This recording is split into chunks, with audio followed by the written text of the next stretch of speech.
interventions that the students will not drop because they are interested to join in sports.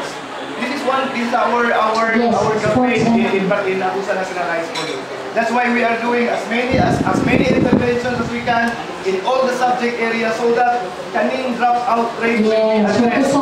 Because we understand that not all the students will go to school and love mathematics, but they will love mathematics because they have the interest and not to drop out because there are other interventions that make them stay.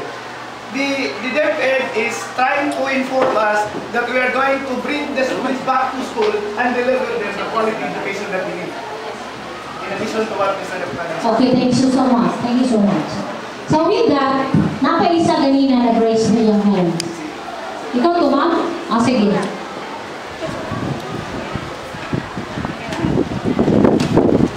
morning, everybody. My colleagues, officers, and sa inyong mga validators.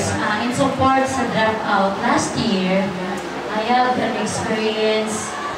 Ang akong mahal, wala siya na dropout. Kwato siya it was the victim of kidnap sa kanang pitong to sa cellphone. Naka-stop siya